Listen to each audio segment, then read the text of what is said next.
What is up, y'all? Welcome back to another episode of the Two Game Podcast. I am Matt Primo, joined by two newbies in the studio, and that is Ryan Bourn, looking sexy as ever, Hello. and then Mr. David Robertson, How's it going? also looking sexy as ever. Do what I can. I fixed my hair today. A lot Yeah, of work put a to look hat this on. pretty. Welcome, guys. For those that are continued listeners, you will notice that these are two newbies to the recording podcast realm. Ryan Bourn, I was just talking to him on the pre-show segment that we had him on for like one segment, and it was like episode 2, 3. It was like one of our first few episodes. We did a mental health in video games series, and he came on for just a segment. So technically speaking, this is his first full-length shout-out episode. And then, David, I think you had mentioned that this is the first time you've ever done anything remotely like this. Yeah. But this week, there's a method to my madness. I have these two gentlemen on here for multiple reasons, but the main reason is Baldur's Gate 3. Other than Michael King, these are the two other people that I know that are playing the game and have been playing it since launch on PC, correct? Yes. Yep. I have been playing on PS5, so it's going to be interesting to compare the experiences between the three of us. But other than Baldur's Gate 3, which will be a bulk of the episode, we're also going to talk about our playlist briefly, and then we will end the episode like we normally do with our weekly recommendations. So let's just go ahead and jump into it because I have lots of questions about Baldur's Gate 3 and a lot to talk about with the game. So, David, have you been watching anything that you want to mention to the fine people out there? Watching anything? TV shows, movies, anime, porn, I mean, whatever. Not really lately. I've been putting a lot of time in Baldur's Gate, so I hadn't been doing much of anything else. Right? Let me go get my list out. That's exactly what I got. I got my list right here. Naughty America. That's 1 right. through 10. Oh, What about you, Ryan? I've been kind of staying away from TV. There's just nothing on that is really interesting. I've been rewatching Vikings. I started, what was it? Last Kingdom on Netflix. Couldn't get into it because I started Vikings and it kind of, I guess, ruined that for me. Haven't already seen it and already seen the story. But as far as new, not really. Been catching up on Chainsaw Man and getting ready for Jujutsu Kaisen, but eh. So yeah, I haven't watched anime in a while, actually. I was in the middle of Demon Slayer, and then for whatever reason, I just fell off. It wasn't because I disliked it; just because of life and work, mostly work. Yeah, you get busy. Yeah, it's hard to watch anime when I have that cush life in Covington, and I get brought to Hammond to no longer have that cush life. Welcome to the suck. This guy. Welcome to the suck. I had to go there with the low blows, huh? Right. We finished Demon Slayer. Pretty much as soon as an episode came out, we were watching it like an hour later. We watched it pretty religiously whenever we could. Chainsaw Man was a fun watch. Did it start to finish with the woman. She likes it, loved it, great. Jujutsu, kind of the same thing, but more excited for Solo Leveling to come out because I've heard nothing but great things and I've read a little bit of the story so far from the beginning of it, and it looks top tier. Have you been talking to Christian? I have not been talking to Christian, actually. That dude, let me tell you, if you want to talk to someone that jerks off Solo Leveling as much as he can, that dude jerks off Solo Leveling. He jerks off to it and jerks it off as well. I can see it. I can see that. That dude is a huge Solo Leveling fan. I have not had the pleasure of Christian's company in a hot minute since he left Tangi. Right. And that's Dick. mostly his problem. Yeah, that's what I'm saying.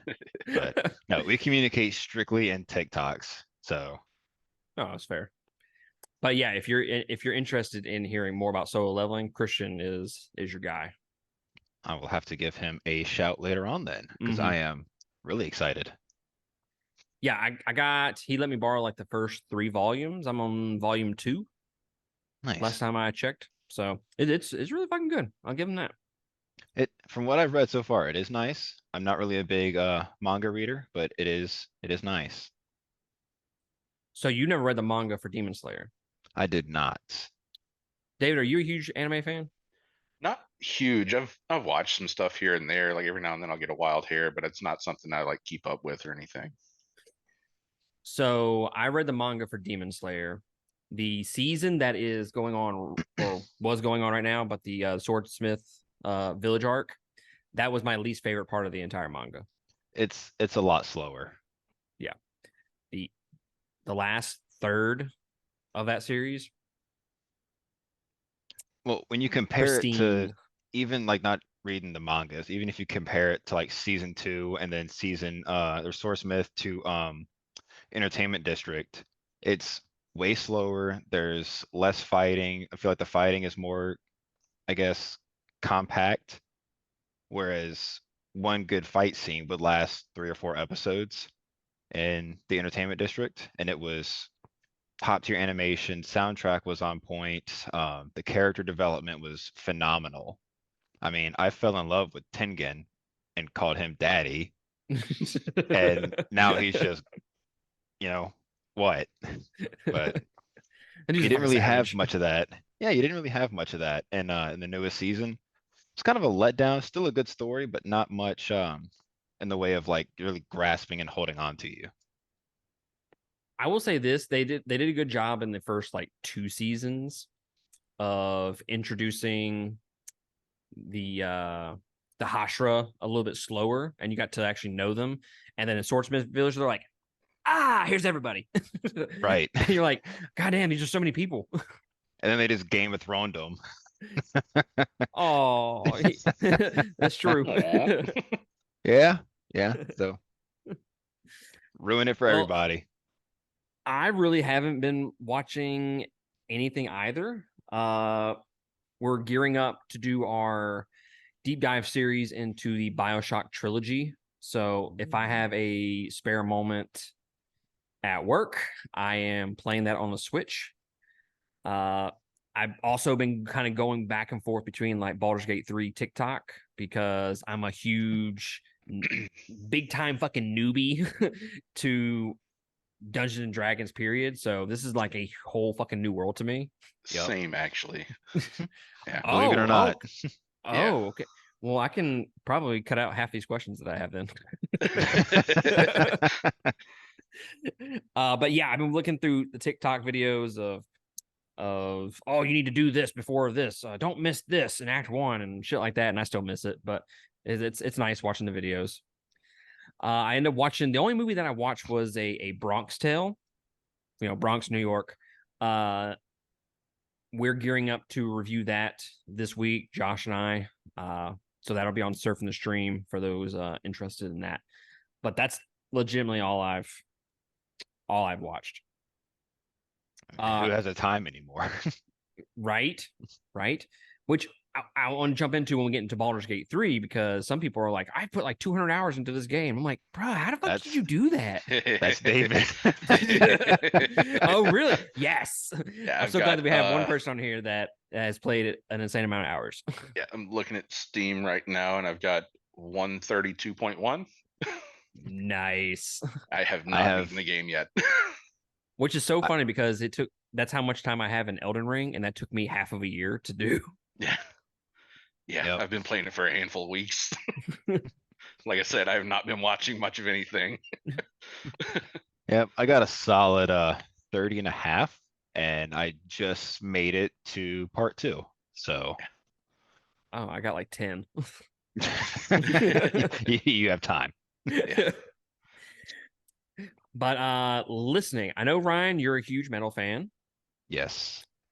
David, it wasn't until I started working in in Tangy a lot more, that you and I have gotten kind of to know each other a little bit more. Yeah. Like I never would have pegged you for a PC gamer Yeah. before our conversation. And Mhm. then you and I we would just talk for 45 minutes to an hour, just Yeah. bullshitting about PC games. Right. But as far as the music you listen to or podcasts, is there anything out there that you've been listening to that you want to let everybody know about? I mean, I listen to all kinds of stuff like metal, classic rock. I mean, hell, classical, jazz, like everything in between, pretty much. There's hardly anything I won't listen to. I tend to kind of gravitate towards not like hardcore metal or anything, but something a little bit heavier than, I don't know, like Styx or something like that. But I like them too. But Dad rock. yeah, Dad rock. kind of me. Yep. I do know that Ryan, we're kind of similar in terms of the music we listen to. The angrier, the better. Yes. The Give me angrier the- and the sadder, the better. Give me the gutturals. Give me the bloods. Give me the, all kind of sad boy stuff. Absolutely. I want the music to fuck my face. That's all I want. In fewer words, yes. I want to feel something. Shout out. Oh yeah. Dude, I've been listening to the new Polaris album. Oh my god, it's so fucking good. So good. So- Have either of y'all ever listened to them? I've Haven't. listened to Polaris, love them, but a lot of my listening is like music wise is in the gym, and I kind of stay loyal and faithful to my gym playlist. It's either a bunch of transformer noises or it's really sad metal. There is no in between. So I haven't really had the chance to actually sit down and listen. I did listen to a lot of Landmarks. They're I've been wanting to dive into them. they're really good. It's not quite as heavy as say like Fit for a King or Lorna Shore even. Still really good. Highly recommend. It's more I guess relaxing on your way to work. It's still really good though. A few of their songs made it to my gym playlist. Other than that, just listening to old Parkway Drive because why not? And then Metallica, Keyword there is old Parkway Drive. old Parkway Drive. Not the new. No. Atlas and Atlas had me. Really? Really. Mine was Deep Blue. Deep Blue and Horizons. I know you're gonna say that because we've had this conversation before. I love both albums, or all three albums, I should say, but Atlas is what got me hooked. I remember the day that I got Deep Blue. That was like when I started actually getting into metalcore and shit like that. Parkway Drive was one of the first bands, and I remember going to the Best Buy in Hammond on my way to a shift in Indy, and I picked it up on a whim, and I listened to it, and I've been in love ever since. Yep. The only other thing that I've been listening to, Holding Absence and Polaris, which are going to be the next two reviews that I do over the next 2 weeks on our Wall of Death podcast, which you can get access to by going to patreon.com/2game. August Burns Red, Constellations, greatest album of all time. Been going through that because I've needed like a little pick me up the last few days. That is their best album. It's so fucking good. Yep. And then Silosis, which came out with a new album. I'm still trying to get through that. They have some good shit on there, but I need to pay attention to a little bit more of it. But yeah, that's pretty much been it. You know what you should listen to? Sleep Token. Yes. Sleep Token. I did not think I would like them as much as I do, and I'm not gonna lie, it took a few listens, but it is definitely some stuff make you feel some things. That new album, which I just recently reviewed for those out there for the Wall of Death Album. podcast. Because a lot of their stuff has been singles. They released like half the album as singles. Yeah. I And hate the when other they do half that. I is hate when in the bands do album. that.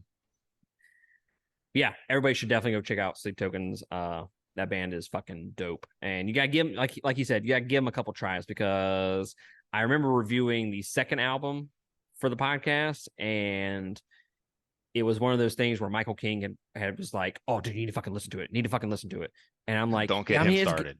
it's good, but I mean, it's just not for me." And then here we are, less than a year later, and it is 100% for me. Yep. Yep. That's it. All right, Baldur's Gate 3. So this is kind of similar. If y'all are watching right now on YouTube or Spotify, you can also click the link below. That'll send you to the audio only format of the podcast, and vice versa. If you're on Spotify, click the link below. It'll send you to our YouTube. We also have links down below for our merch, patreon.com, and all of our social media bullshit. Y'all go there, like, subscribe, and do all the things that you're supposed to do. Baldur's Gate 3 is essentially going to be the bulk of our episode. It's going to be something along the lines of what we did for Diablo 4, what we did for Final Fantasy 16, what we did for Hogwarts Legacy, where it's just we're going to spend a majority of the episode talking about this game and whether or not this could be a potential game of the year contender or winner in some cases. So I think where we first have to start is who our characters are. I think is the most one of the most interesting aspects of Baldur's Gate 3. And we just need to go through our characters, what we're trying to play as, and then we'll kind of go into the finer details of the game. So, Ryan, what kind of character did you come up with? Believe it or not, my first character was actually a barbarian, a max strength build barbarian. But I have since kind of ignored him. I like the playstyle, but I feel like the paladin is actually more suited for me. So I have been a paladin cleric for most of my playthrough. Ooh. And it's, let me tell you, hits like a truck and it eats damage. What about you, David? I've been running pretty much since the start. I've been running a paladin warlock multi-class. Seems like we're all paladins. Yeah. I am Almost a like wood they're elf good or something. Yeah, I'm a wood elf paladin. Which is funny because I started a paladin and I kind of had this thought in my head of the playthrough that I wanted. I'm like, hey, if I get a choice, I want to always do the right thing. When I do like first playthroughs, I tend to always do the right thing. I try to give out I try to get the good endings and whatnot. Same thing. I think one of my infamous playthroughs was Edelgard Fire Emblem Three Houses. We have talked about that numerous times. I was in love with Edelgard in that fucking game, and I will still die on a hill for her. But I chose to go against her in the game because I thought that's what the game kind of wanted me to do. So I tend to always kind of go that direction. But I've been trying to do like more of like a black and white type of playthrough where it's I mean, you either fucked up or you didn't. I'm gonna kill you or I'm not. One of those two things. I try to always be on the side of good, as they say. But I don't know how I did it. But I'm an oath breaker now. I don't know. I don't know if it was because I went to jail or what the fuck happened. I remember getting in a fight and I just looted someone, and then old dude shows up and he's like, "You broke your oath." I'm like, "What the fuck did I take? What the fuck did I do?" What oath did you start with? It was the one that I always fight for the people, and I believe in right versus wrong. It was that I forget what the name of the oath was. Well, shit, that's Gotcha. most of them. Yeah. There's three. There's one that is compared to the other two is incredibly hard to break, and that's vengeance. Pretty much as long as you don't kill a good guy, you're good. And then there's one that is the easiest to break that people will get specifically to become an Oathbreaker, because you can become an Oathbreaker in the first act and like 5 minutes in. But me, I've been playing Vengeance on my Paladin. Haven't broken it yet. Haven't even come close. I wanted to for curiosity's sake, but I just haven't. I think my next playthrough is probably going to be more Oathbreaker if something else comes up that looks more interesting. So I know you gain like different. Is it you gain different abilities once you become Oathbreaker? Is that Yeah, right? so all of your like your channel oath spells and your different class spells that you get as you level up are different depending on your oath. So when you break your oath and become an oath breaker, all of those spells that you had from your oath before get swapped out for the oath breaker versions. Oh. And some of them are actually really, really good. Yeah, some of them are really strong. Old dude's like, I'm gonna see you at the end of business today. I'm like, what the fuck? Yeah. Yeah. This So dude's gonna easy fix, just reload and then don't do that. right? Oh, too late. Too late. I've already gone past that. No, it's still not too late technically. I You can mean, you still can fix always it. reload. I could always reload. You're right. Well, You're it's right. not even that. You can pay some money and get it back. Oh yeah, I forgot you could do that. Oh, Yeah. can you? Yeah, Hmm? it's like 1,000 gold, and you can basically recommit to the oath that you had before you broke it. Oh, Yeah. Yep. I don't know. I'm kind of just sticking with the if I fuck up kind of thing Just with let this the dice playthrough. decide kind of Let the thing. dice decide. Which, Yep. Let it speaking of roll, dice, baby. have y'all have karmic dice on or off? I have it on for this playthrough. I was thinking about doing another one where I don't have it on and just see how bad it fucks me up, because it's already fucked me up pretty good without going Yeah. into spoilers. Even with Uh, karmic dice. I rolled 2 nat 1s on an advantage, and that was painful. That hurt. So I was talking to Michael King about it Mm. because I was like, bro, I am getting fucked stupid in this game. I am getting like 1 damage, 2 damage, 3 damage. And that is about it. Like you know that guy that you fight at the Nautilus ship at the very beginning of the Mhm. game? He gets like a special sword if you beat him. Yeah. Yeah, I had him within 3 HP and I had one party member left that was Oh not dead. God. And I had, I think, like 5 turns left. I was like, bro, I keep hitting misses, or I keep hitting like one for my attack. And he goes, you just turn off karmic dice because it works in the opposite as well. So if you hit, I don't know, like if you hit like 3 ones in a row and you hit like critical misses or something like that, then it will rule in your favor and you'll have an advantage with the dice. But it also works in vice versa as well. If you hit good rolls, it's gonna start giving you a streak of shitty rolls. I was like, huh. Yeah, it just tries to Well, keep it all balanced. I don't like that. So I turned it off and I have had a better time since turning it off. Yeah. I feel like having it off is probably more, I guess, realistic in terms of if you were to play tabletop. Because, in tabletop, if you roll a bunch of ones, that's just shit luck. Right. And, the game is designed in a way to where, like, especially if you play balanced, it's not going to give you, nothing but failures. You can still play through the entire game unbalanced at a pretty good pace with very minimal knowledge of it. Tested that. And it's really not that hard. If you have some idea of what kind of build you want to do, or if you have any kind of idea of how build crafting works and what gear is good for your character and like when to move and what to use, it's really not that bad. But like tabletop game, if you keep rolling ones and ones and ones and ones, that's just on you. So turning that off is a little more realistic, in my opinion, but I also want it to be a little more balanced. That's why I keep it on. That's fair. Yeah, I was just getting fucked too much. Yeah. Yeah, that sounds like some bad luck. But Yeah. like I said, I'm about, I don't know, like 10, 12 hours. I did start over. I was doing a like a ranger, kind of like a Legolas, Why is it everybody's Geralt. first? They I don't think know. of I Lord of the don't Rings characters. because Lord of the Rings is fucking badass. Fuck you. I mean, no, hold on, hear me out. Oh, You're I thought not that was wrong. slander. I thought it was slander. No.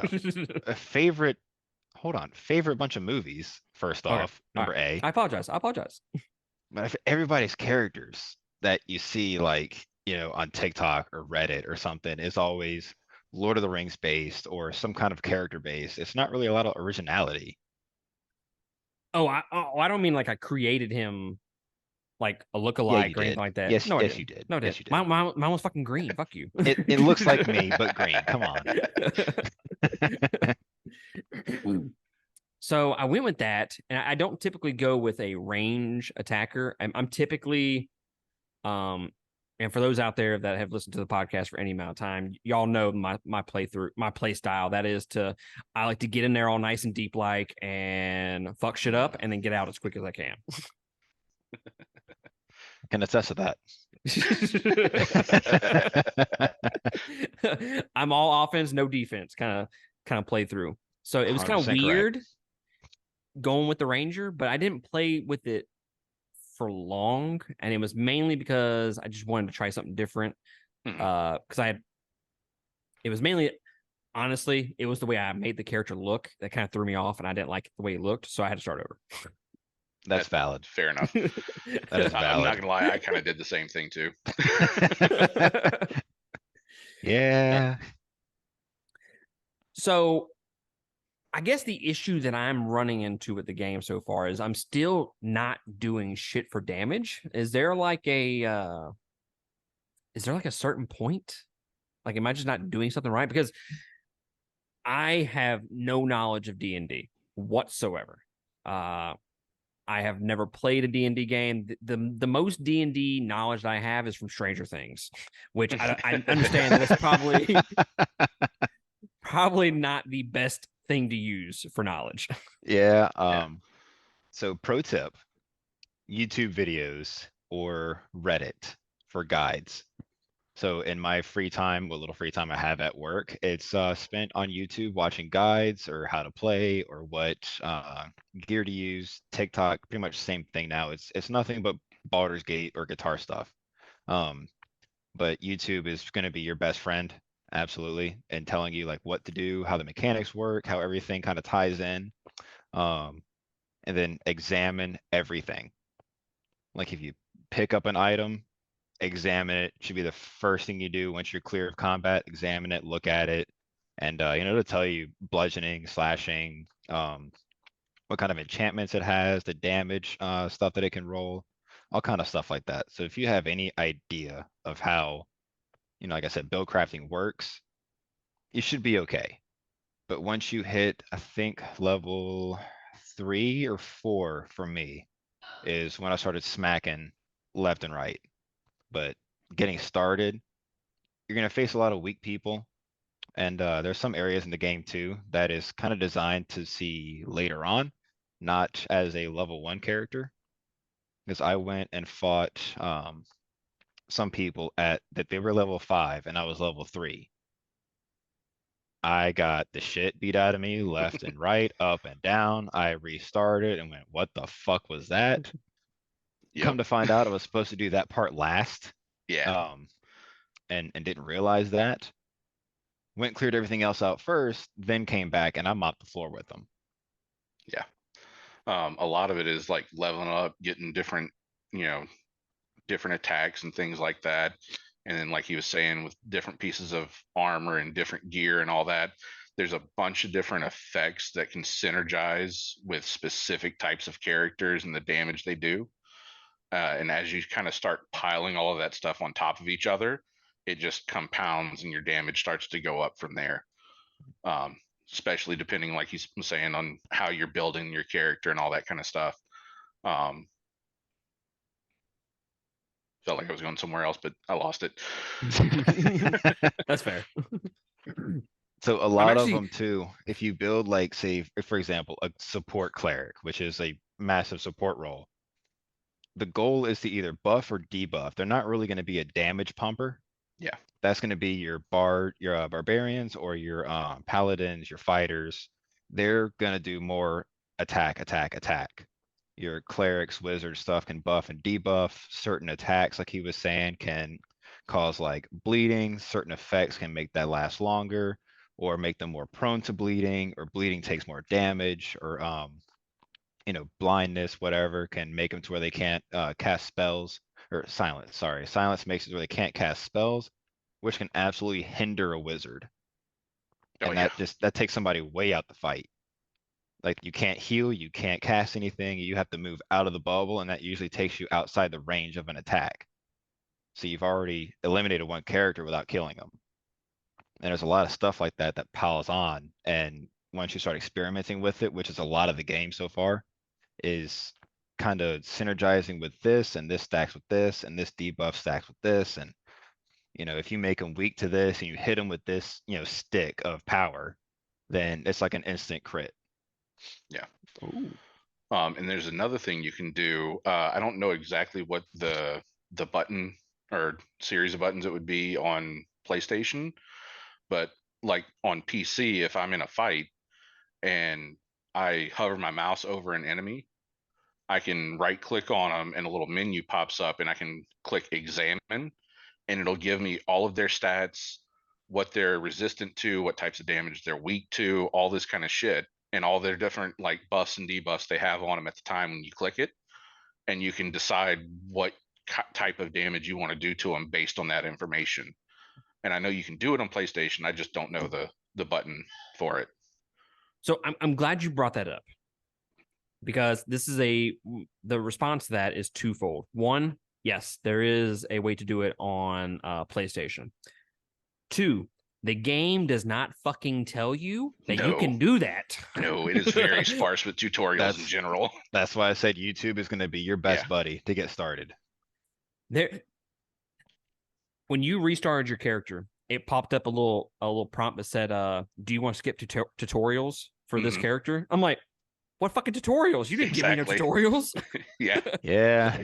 Yep. No, it does not. It is a very much fend for yourself kind of game to get you Yep. started. It's like, here's the world, have fun. It's Yep. worse than any Souls game. Yes. Yes.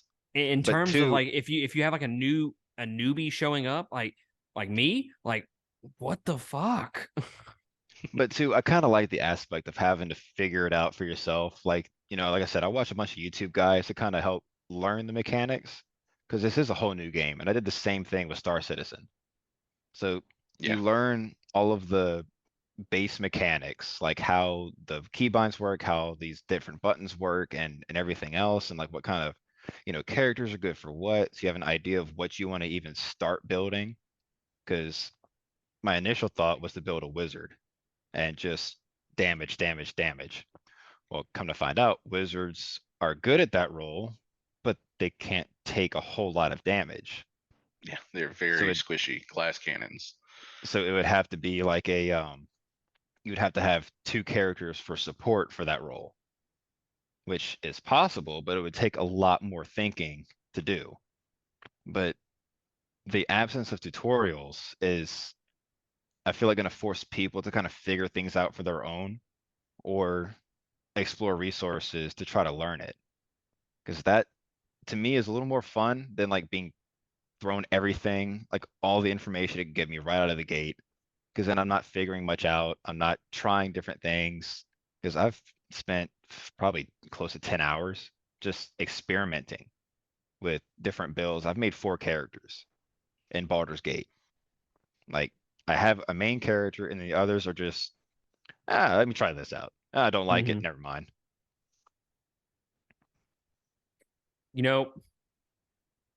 I agree with that. I do like the aspect of, okay, let me just experiment and fuck around and find out kind of with the game and whatnot. And honestly, I don't know how they would even have a tutorial in this game. It's almost impossible. You would have to have a whole book in front of you. And I feel like a lot of people that make these guides either played the alpha or they went into it with prior D&D knowledge that I don't think anybody in this group has. So, I mean, I've wanted to play D&D for years, just never really had the opportunity to. And finally there's a D&D game out and I'm going into it as a brand new person, Exactly. Same. Wanted to do it for years and finally get that game. And so I guess the big question that I have is obviously just from hearing the way y'all are talking about the game, we all like it, right? Oh yeah, Oh yeah, absolutely. absolutely. I mean, David's putting 130 hours into it. If he, Right. nah, fuck that game. Right? It's dog shit. Nope. Hate it. Hate every second of it. So I kind of want to jump into the pros and the cons of this game.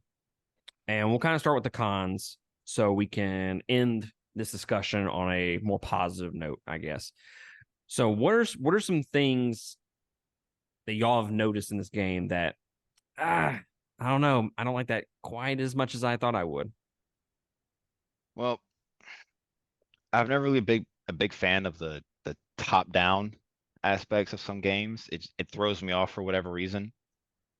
It's not really a con, it's more of a pet peeve that it's like that. But I mean, I get why it is. Um, like I said, I wouldn't call it a con by any means, but I think the biggest problem I have with it is that they put too much into it, if that's even a thing. So, like for example, there's certain areas in the game, trying not to spoil it for people, but there's certain areas in the game where there's 10 or 12 different ways to solve this area. Like you can move barrels, shoot stuff down, break statues, all kind of different stuff that you don't learn until experimenting. So there's not one straight way forward or two or three straight ways forward. It's, you can be tactful or you can destroy this thing and it causes an avalanche or something. That there's a lot into it. And I feel like it's just too much. But again, that's still more of a pet peeve for me. What about you, And I Dave? think that one's also coming from, again, somebody who's not extremely familiar with D&D, which I'm not really either. I've watched like people play on YouTube and shit like that before, just because I was interested. But I think one of the big draws of D&D is just that player agency and how you tackle different problems. And so there's no necessarily like one set way that you tackle it. There's all these different things you can do. And I think that's kind of what they're trying to bring into the game with those kind of things. But I can see how it's frustrating for sure, because there's been several times where I've run into issues and I'm like, oh wait, I could have just done that. That would have been so much easier than killing Yep. everybody here.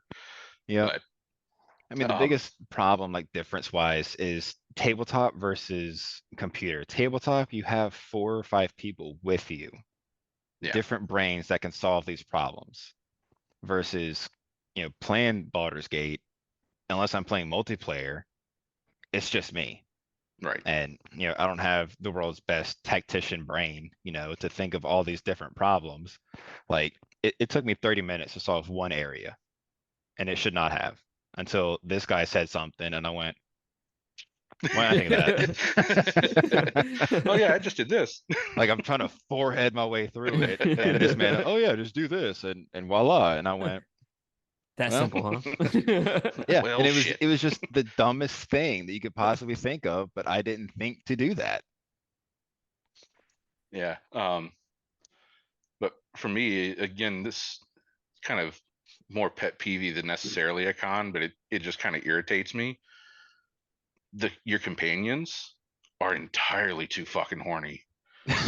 Like, oh I my haven't gotten that far god. yet. I haven't gotten that far yet. Oh, just wait. Yeah, like you'll barely interact with a character, and then you'll go to camp to long rest or whatever to regain your health and get your spell slots and all that good stuff. And some of your companions will have the little exclamation mark over their head, like, "Oh, you need to talk to them before you go to bed, or you're gonna miss the story beat." And so I go talk to them, and it'll be like this dude's just out dancing by himself in the woods, and then tries to fucking seduce me into dancing with him and all this kind of shit. And I'm like, I'm no, I didn't ask for this. Like, and it's like every single one of them. Yeah. I've had one instance of that. I'm over here like, bro, I'm trying to get in Shadowheart's pants, man. Like, I'm fucking trying to do it, trying hard. And I got Asterion coming over here, and he's all like, "What's up?" I'm like, "Why the fuck are you look? This dude's trying to get in my fucking pants, man." He's like, bro, I'm trying to be with Shadowheart. There's some very horny characters. Yeah. I will say And that. it's like they'll kind of trap you into it too, because like they'll ask you a question or something, you'll answer thinking it's just like a friendly kind of answer, and then all of a sudden they're like trying to invite you to this secluded space, and you show up and they're like fucking shirtless and shit, and I'm like, where did this come from? This is not at all where I picture my character going. Like I said, I wanted you to teach me some magic. Fuck. Oh, I'll show you some magic. He's giving that magic staff. That's Right? Oh Lord. So as for far as me- cons go, that's a bit annoying. Yeah. For me, the only cons that I have, and it's just a couple of just issues that I've noticed, and this is probably just PS5 related. The load times are absolutely atrocious. Don't have that problem. Yeah. I mean, You they're know- a little bit long, but when you've got it loaded on an SSD thrown in the PC, it just kind of pops up and it's like, all right, you're good to go. Yeah, I'm talking like 20, 30 seconds minimum to go through. And, I guess when I say that, if me from like 10 years ago said, "Oh, it's only 20, 30 seconds," fuck yeah, man. Oh, right, absolutely. That's short load times right there. Like, Yeah. You didn't have time to go make a sandwich? Yeah, I remember back in the days, you just had time to go cook a full 3-course meal and then come back and you're at Right. 82%. So that is a little bit of an issue that I've noticed on PS5. I did have one instance of frame rate issues when it was, I forget what it's called. It's the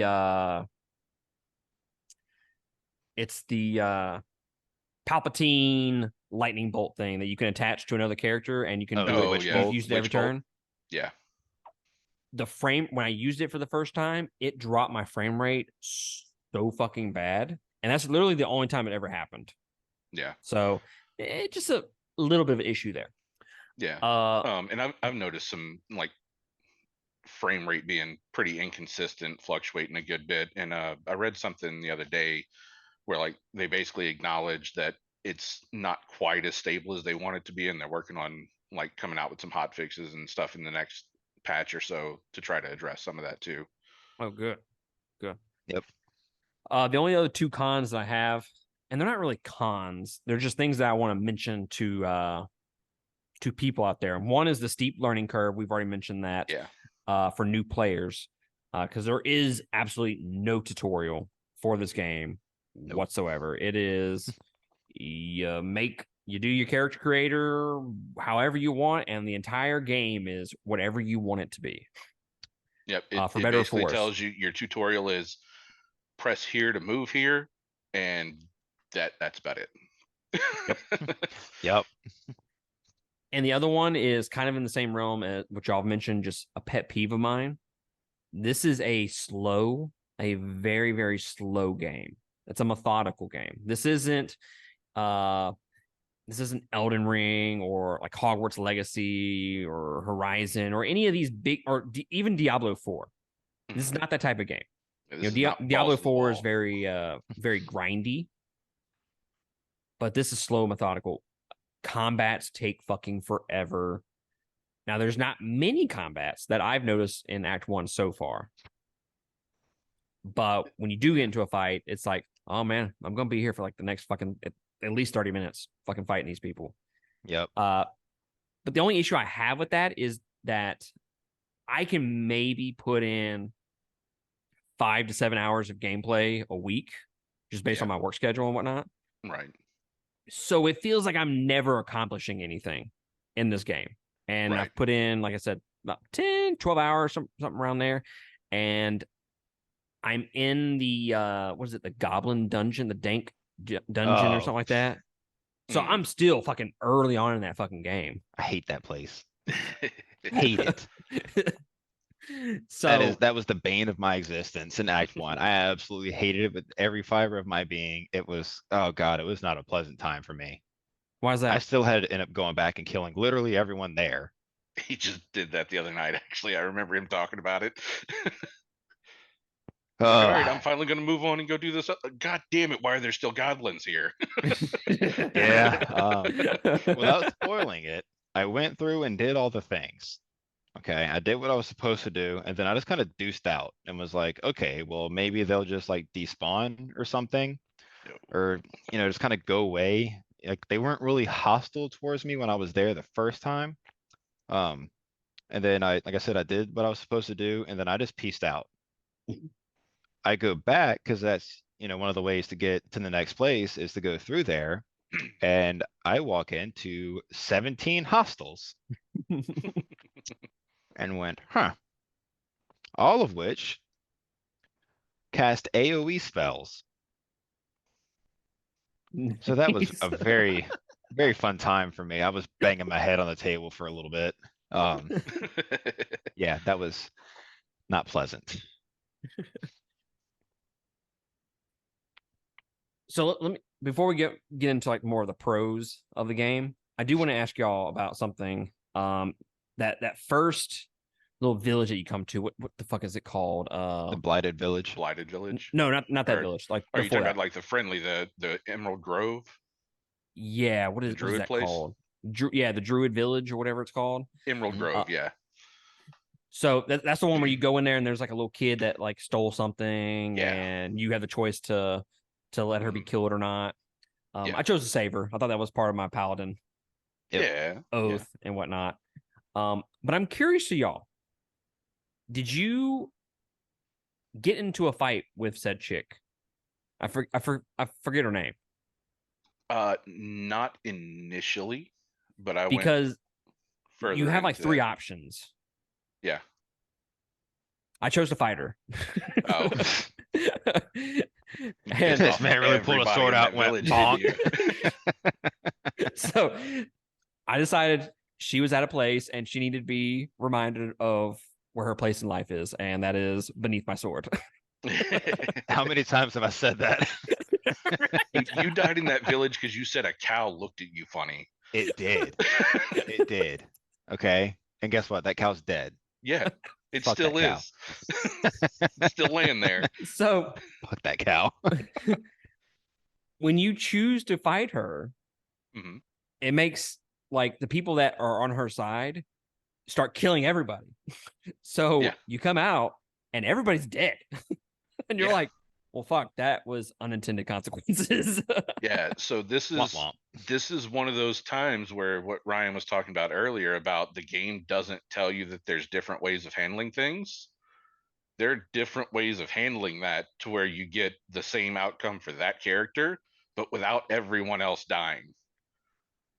You just kind of have to go around and kind of quest a little bit and talk to some other characters and kind of figure out what your options are. And turns out there's some stuff you can do to dig up some dirt and have everybody turn on her instead. Yeah. So getting back to what you were saying, Matt, about it taking forever, that's one of those instances that does take a long, long time. Yep. And like David was saying, you pretty much explore the whole area around, talk to different people, and you find stuff out, and then it opens up the different doorways to go, XYZ solve this problem. Because I didn't do any of that.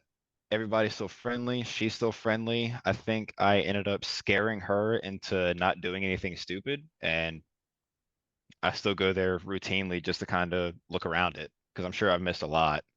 But yeah, so when I initially got to that situation, I did what Ryan was talking about. Like I intimidated her or whatever check I ended up doing into letting the girl go without attacking her.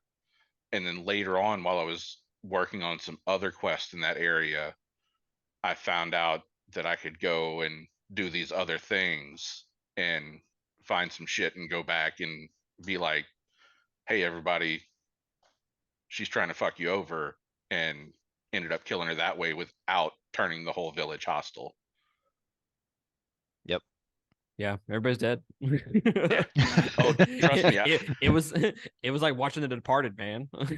Everybody dies. I've got one of those situations from later on in the game, except it resulted in me having to fight 31 NPCs at one time. Ooh. Yeah. I remember Ooh. that. I Mhm. remember that. And I missed out on side quests, companion quests, and that's just Hermagon. Permagon. Can't complete those anymore at this point. Have y'all been arrested yet? I No. haven't, but he has in our multiplayer game. Oh yeah. Oh yeah. Because I broke in. Not fun. Not fun. Eh.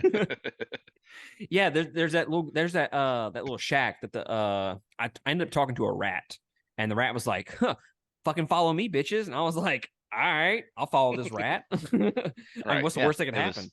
was that, and then I got thrown in prison for trying to help. Yes. Because Yes. if you heal her, she's not hostile. But it's like if you just walk in, like she's immediately like hostile, like, oh, what are you doing here? You're not supposed to be here. Her. But if you hover over her and examine, you can see you can help her. And if you do, she becomes friendly.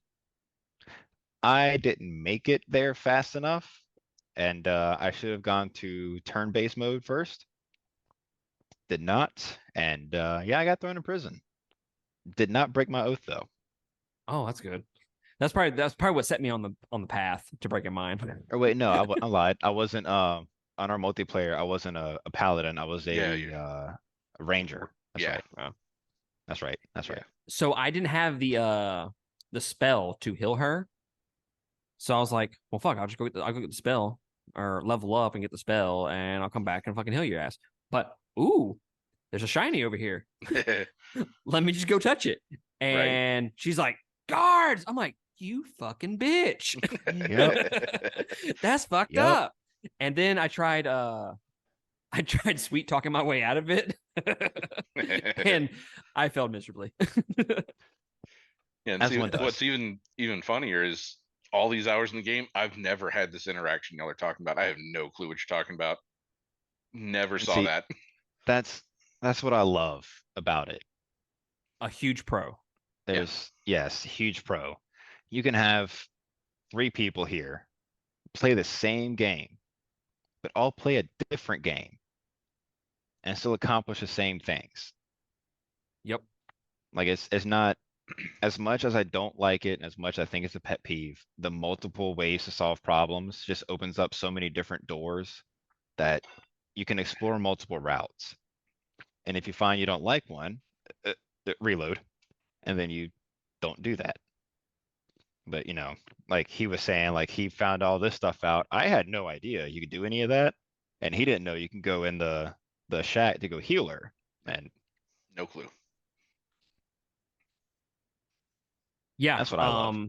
I agree. I think if you're listening to this and you're trying to determine, I mean, is this game for me? If you like choices, I think this is 100% a game for you.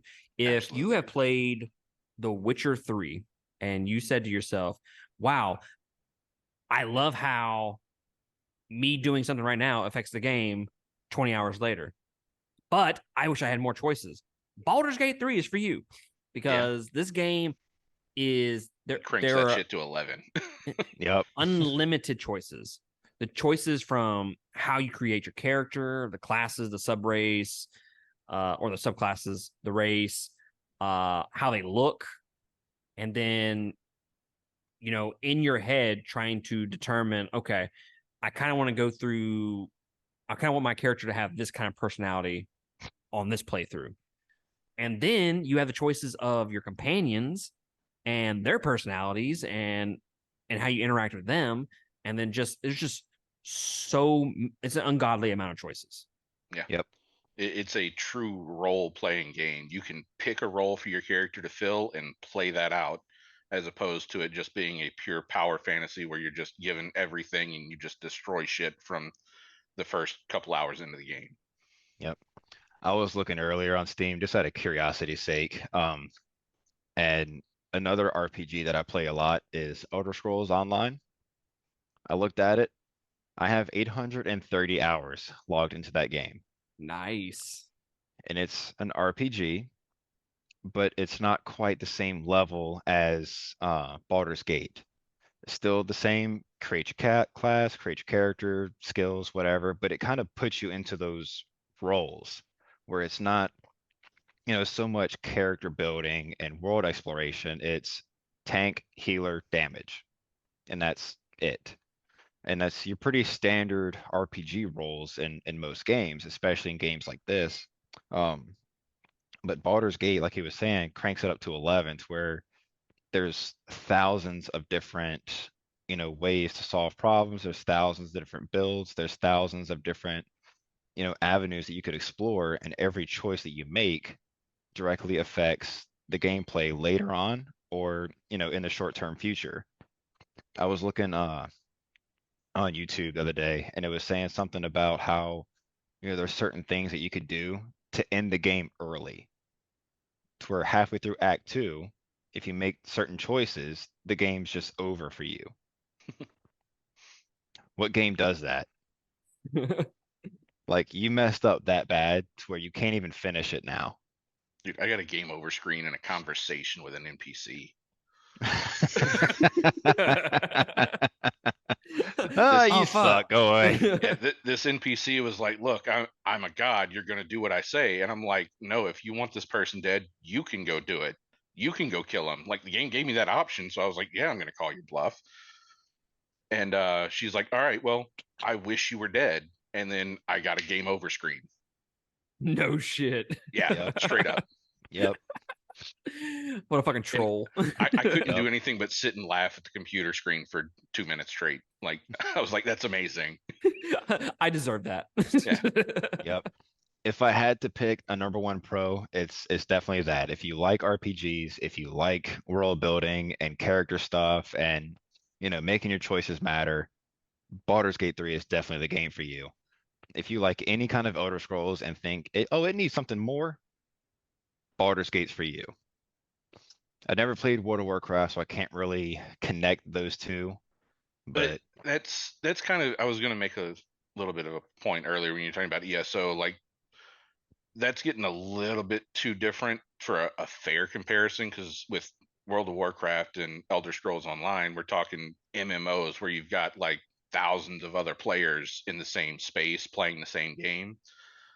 Versus with this, you have a max of 4 other players if you're doing a multiplayer playthrough. So you have more room to have that kind of player agency there, because you're not screwing over anybody else's playtime by doing things that you want to do. But it can be very similar in, like, your group composition can make a big difference in how different encounters go. Like if you go in with 4 wizards, you're probably going to have a bad time depending on how you build them. yep. But if you go in and you have, a paladin with a lot of armor and can dish out a bunch of melee damage, and you have a cleric who can put out a lot of healing and buff and all that kind of stuff, and you have a wizard that can put out some range damage and control the battlefield and take certain powerful enemies out of the fight for a bit, so you can whittle down the rest of the people and even the odds a little bit, then you're going to have an easier time. I think I And was so getting more that's, into like I guess not single player, but like the solo aspect of ESO. Not yeah, necessarily so much the dungeon, like even soloing. right, yeah, You're kind of thrown into those roles, and yeah, that's kind of what I was comparing it to. Dungeon yeah, is absolutely MMO territory. You're not going to get anything quite like that in Baldur's Gate unless you play with 4 people online. yeah. I'm And just even saying, then, like it's the still way fact that different. the fact that the dungeon aspect of it exists in those other games is going to affect the single player aspect of them as well. Absolutely. But yeah, like you definitely have tons more choice in how you do everything in Baldur's Gate versus pretty much any MMO out there. And that adds to its replay value. It's like Absolutely. infinite replay value. Yeah. Yep. You can make a bard, for example, not really a damage person, but you can play as a bard and still beat the game. You don't necessarily have to stick to like one particular class or one particular role to get everything done or to get really far into the game or even beat it. Like you can go in and play as the bad guy, the good guy, the high burst damage person, the support role if you want to do that, the musical bard that just sits there and plays his lute all day long and just sings happy songs where everybody's getting their heads crushed in. Or there's multiple different ways. It's not just one, you got to stick to this. Well, and not only that, but the fact that you can take these different classes and mix and match them in one character. You Yep. can multi-class, like we were talking about earlier with our characters. Mine, I started out as a paladin, got a couple levels, and then there's a little button you can click that says add a different class, and I threw warlock in there, so now I've got warlock stuff, and you can find different combinations that kind of enhance what your original class is already doing. Yep. Yeah, I think my next playthrough, I want to be a smooth talking bard that I just talk my way out of everything. Yeah. I mean, you already do. So like, let's mix it up a little, huh? Let's mix it up a little bit. You're sure you could be a halfling? Right.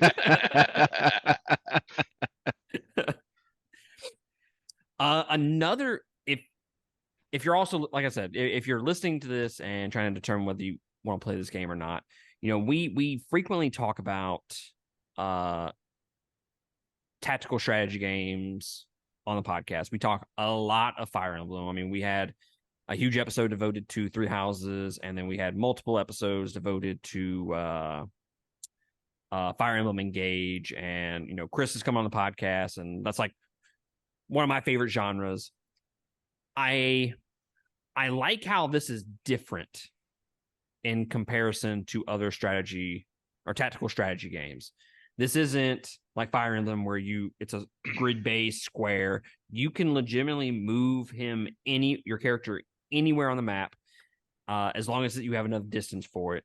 Mhm. And it still has that tactical strategy aspect of it. Okay, well, if I move here, oh shit, I'm too close to do a range attack, so I need to back them up a little bit. So I do really love that aspect of the game. Absolutely. Yeah. Yep. You can take a ranged character and just devote a whole 1 to 2 turns, get them into position, high up somewhere, and they're just whipping out, arrows left and right and destroying the whole team. Yeah, I'm constantly trying to get the high ground and being like, "It's over, Anakin."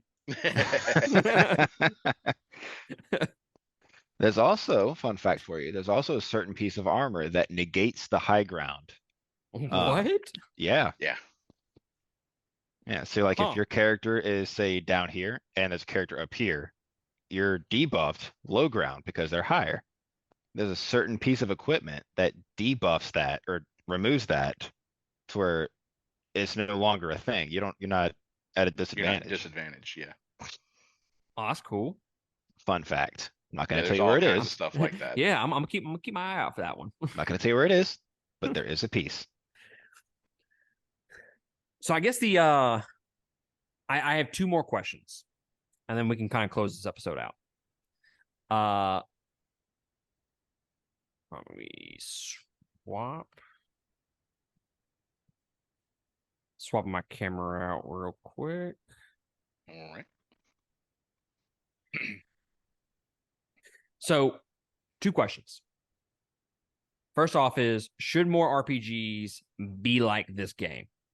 So many choices, hundreds of hours. I mean, do you want beefy games like this in the future? So it's kind of a mixed bag. I like certain games because of how they play. Like, prime example. I've always been curious about World of Warcraft. Tried it, did not like it. I like ESO. Like, I like, having a game that fits a certain style and not every game kind of copying that, because then it just gets redundant and I'm turned off of the whole genre of game that I like. Versus if I want to say, spend a couple hours going through dungeons and doing certain things, I can go play Elder Scrolls. If I want to explore space and do something else, I go play Star Citizen. So I don't really want to see a bunch of RPGs kind of follow in this footstep. I like how it's different. I like how it's unique. Um, there's not, one I guess way to solve things like you would get in other games where like it's story A to Z, start finish. Like, you know, Halo. It's pretty similar to Gears of War. I like both games, but they're also vastly different in most terms. So I don't really want to see a whole bunch of games kind of follow in this footstep. I like how we're going in this direction, and I like that it's different. I don't want them all to be the same. So kind of similar, but for me personally, I would love if there were more games out there like this, because this is like my type of game. I love this kind of shit. But I also occasionally like to play like the more power fantasy type, you know, RPG experience, your Skyrim, something like that, where it's less about kind of building your character and more about just running through and just wrecking shit. Um, but I do really enjoy this type of game, and I wish there were some more out there similar to it, which I know there's a couple. But I don't think necessarily every RPG needs to be like this. I don't think so. I don't want every game to be like this. Right. I played Elden Ring and I played Horizon Forbidden West back to back, and I played 2 games over the course of a year Yeah. because they're just so fucking massive. Right. Uh, and I don't want every game to be Baldur's Gate 3. Like I said, I Right. put 12 hours into it, and I feel like I haven't done fucking anything Mhm. up to this point. So it is going to be a very long time before I ever finish this game. I mean, Spider-Man 2 is coming out and what, next month? Yeah, next month. So I'm gonna be diving into that. Yeah. I do like the aspects of this game where you have so many choices. The choices are limitless, and I can basically just have the story that I want to experience, and I love that. But I don't necessarily need that in every game. Like Final Right. Fantasy 16, which I just finished. I love the aspect of just running straight through a fucking game. Mhm. Yes, it took me 60 hours to play it, but I'm not spending 20 hours scavenging for fucking supplies and shit like that. So I like having that diversity in games. I don't think every game should be like this, 100%. But that's Yeah. purely selfish reasons. Yep. What Yep. other reason is there? If it ain't Ryan. my way, it's wrong. Right. Last question. Game of the year? Best game of all time category? Like what's in y'all's heads in terms of what this game is going to be like when it comes to like top 10 list at the end of the year? Top 10. And so far in my book, it's definitely in the top 10. It's definitely at least in the top 5, and mostly because it is so vastly different from everything else that, I can spend hundreds and hundreds of hours into it and get a different story every time I play it. There's almost no other game out there that does that. Game of the year, I can see it being in the running as far as winning. I don't know if it has the popularity for it. And that's another big problem. It's like you can go and look on different guides and bills and stuff like that all over, YouTube or Reddit, and there's thousands and thousands of stuff. But if you look at Baldur's Gate stuff, I think the most watched video just hit 1 million views, and it's been out for weeks at this point. So I wouldn't really necessarily say it's probably going to win. It'd be close, and it's definitely going to be in the running, but I don't know. Yeah, I mean it definitely pulled in some huge numbers right around launch, and it maintained them past like the initial week. So for me, it's definitely up there. This is like my bread and butter type of game though. Like I love this kind of shit.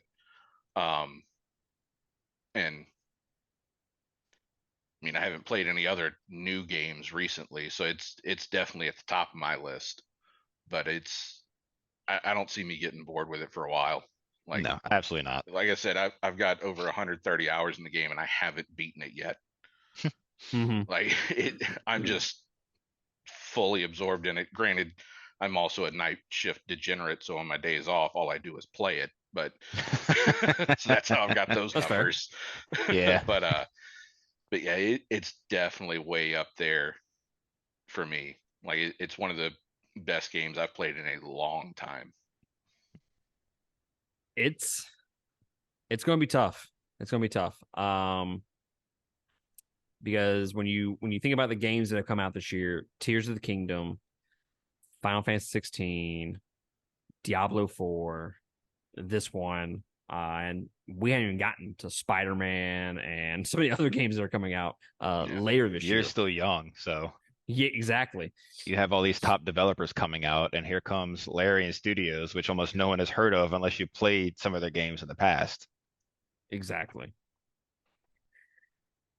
So I think it's going to be tough, but I think the thing that's going to be in their favor is going to be that uniqueness, the fact that you have that ability to be whatever you want to be in this game and have as many hours as you want into this game. I think that goes in their favor. Yeah. I think they'll be in contention for it. I think it's still too early for me personally of where it ends up on my top 10. Final Fantasy 16, Tears of the Kingdom are like neck and neck for me right now in terms of my favorite games of the year. So I definitely need to put more time into this to kind of give I guess, my best guess on it. But in terms of if you're talking about best games of all time, I think you can make a case for it, honestly. That doesn't mean, like, if I think it's one of the best games of all time, doesn't necessarily mean that it's going to end up as my number one for the year. Right. Right. Looking at it unbiased, I can see how this would be considered one of the best games of all time, just because it is so unique in comparison to any game that came out before it. But yeah, it's definitely in contention. I just need to put a little bit more time into it. Yeah. And Yep. especially at the beginning, it's definitely a slow burn. Like it takes a while for everything to get ramped up and get moving. Yeah, I just want to slay bitches and Right. no, there's no and. I just want to slay bitches. Yeah. Just slay bitches. I just want to slay bitches. That's it. That's all I want to do. Yep. All right, I can guys. see Well, it being one of the greatest games of all time, only absolutely. because of how unique it is. Mm-hmm.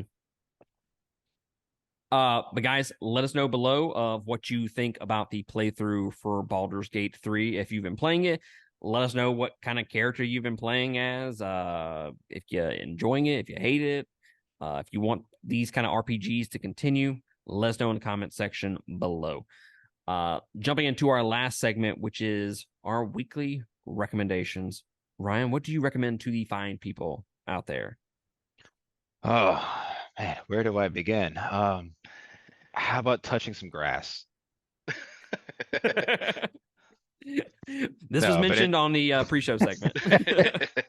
in all seriousness, if you are a fan of any of the Halo games or Gears of War books, I recently just started reading all of the books. I've read all the Halo books already, but I just started Gears of War, the books, and it is top tier. Highly recommend.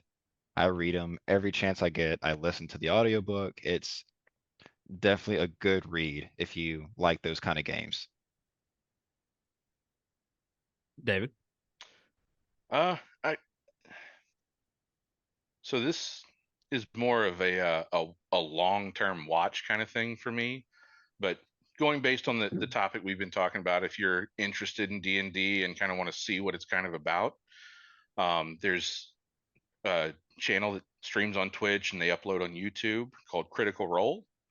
It's basically a bunch of very popular voice actors that have been in a bunch of games and anime and all this kind of stuff. and every week they get together and they play D&D live on Twitch. And that's kind of where I've gotten a bit of my kind of knowledge about how the game works, is just watching that and seeing how the rules work and all that kind of stuff. But it's also just really entertaining. Like they get into some goofy shit in that game. And So do we. It's pretty fun. Yeah. They also have it podcast form on Yes, Spotify they as well. do. They do. So I'm going to recommend Polaris and their new album, Fatalism. The guitarist recently died a few months ago, right before the release of the album. I don't know if, I want to say that he didn't die the day that they announced that he had died before that, or he had been going through some shit. Anyways, that's not the point. Point is, the album is really fucking good. I think it might be better than the last album, which was the Death of Me, I think was the name of it. There's just so much emotion on this. The choruses are great. And one thing Polaris can do, they can slow build a song into a breakdown like fucking none other. And they do it twice on this album, and it's just chef's kiss on both songs. Okay. They got the heaviness, they got the sad boy tunes. I fucking love this album. One thing I know for sure at the end of the year, when it comes to top 10 lists for games and albums, it is going to be a bloodbath, because I don't know that the albums that I thought were going to be top 5 are not top 5 anymore. So Nope. so it's going to be interesting when we get to the end of the year.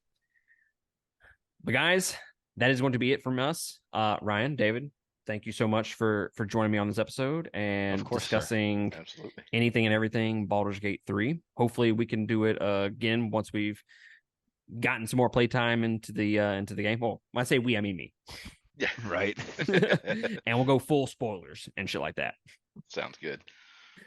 But yeah, if you like what we're doing here and you want to consider supporting us, patreon.com/2game. Also, all the links are down below. Go check that shit out. Like, subscribe, do your thing.